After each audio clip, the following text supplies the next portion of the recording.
প্রিয় দর্শক, স্বাগত জানাচ্ছি আমাদের আজকের ভিডিওতে। আজ আমরা এসেছি একটি শাকের ক্ষেতে। দেখতে পাচ্ছেন এটা কলমি শাক। কলমি শাক যে এভাবে চাষ করে বাণিজ্যিকভাবে বিক্রির জন্য উৎপাদন করা হয়, এটা না দেখলে আসলে বোঝার উপায় নেই। এই কলমি শাক আমরা দেখেছি যে বিভিন্ন বিল, ডোবায় বা নালায় বা ঘরের পাশে যে সমস্ত জায়গা আছে এগুলোতে এমনিই জন্মায়,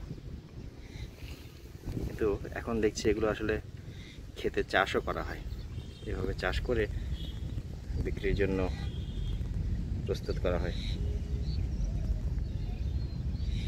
দেখছেন কি চমৎকার সবুজ কচি পাতা, দারুণ লাগছে আসলে।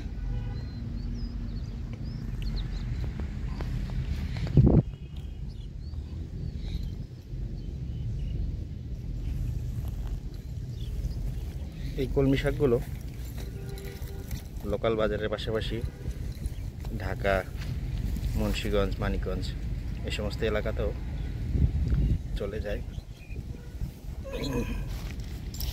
কলমি শাকের দাম কিন্তু খুব একটা বেশি না। পুরো ঢাকার মানুষজন এই শাক আসলে খুব পছন্দ করে। মানুষ আসলে শাকের ভেরিয়েশনই পছন্দ করে। তার মধ্যে কলমি শাক একেবারে অন্যরকম একটা মজার শাক। যারা খেয়েছেন তারা নিশ্চয়ই জানেন কলমি শাক পুষ্টিগুণ ভরপুর, দারুণ একটি উপাদেয় খাদ্য হিসেবে পরিচিত। সবুজ শাক তো আসলে বরাবরই মানুষের ভালো খাবারের তালিকায় অন্যতম। কলমি শাক তার মধ্যে অন্যরকম একটি খাবার।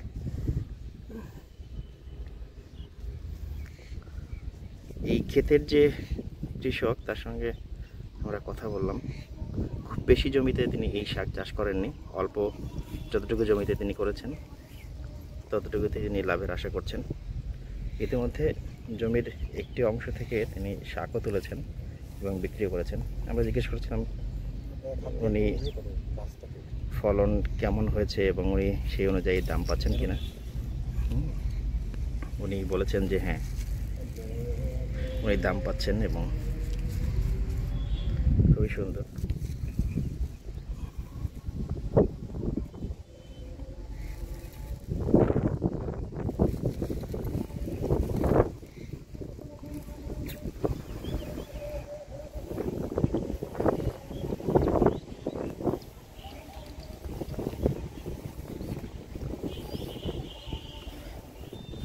শাকের বাজার খুব একটা বড় নয়।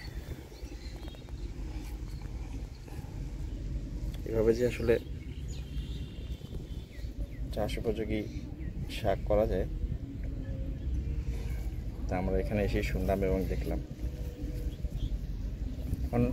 অনেক শাকই আসলে চাষ করা হচ্ছে, বাণিজ্যিকভাবে উৎপাদন করা হচ্ছে, এগুলো যাতে লোকাল মার্কেটে বিক্রি করা যায়।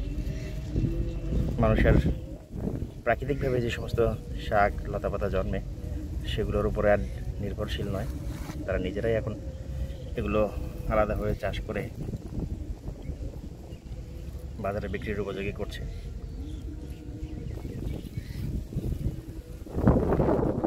খুবই সুন্দর।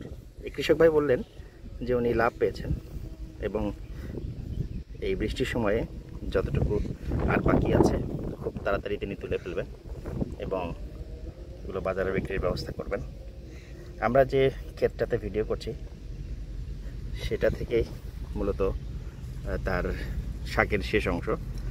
এই অংশটুকু তুলে ফেললেই তার শাক আর কোনো ক্ষেতে নেই, এগুলো তিনি বিক্রি করবেন এবং উনি আশা করছেন যে এর মাধ্যমে আরও তিনি লাভের মুখ দেখবেন। প্রিয় দর্শক, দেখছেন কত সুন্দর এই কলমি শাকগুলো, কচি পাতা। মনে হচ্ছে যে এখনই তুলে নিয়ে গিয়ে যদি রান্না করে খাওয়া যেত খুব ভালো লাগতো, অন্যরকমের শান্তি। ক্ষেত থেকে তাজা তাজা কোনো ফসল তুলে নিয়ে গিয়ে খাওয়া আসলে অন্যরকম মজা। যারা গ্রামে থাকেন নিজেদের জমি থেকে শাক সবজি সব তুলে নিয়ে গিয়ে খাওয়ার যে একটা মজা, সেটা তারা ভালোই উপভোগ করেন, তারা জানেন সেটা। প্রিয় দর্শক, শেষ করছি আমাদের আজকের ভিডিও, কলমি শাক ভিডিও। পরবর্তী ভিডিওতে আবার দেখা হবে অন্য কোনো বিষয় নিয়ে। সেই পর্যন্ত সবাই ভালো থাকুন, সুস্থ থাকুন।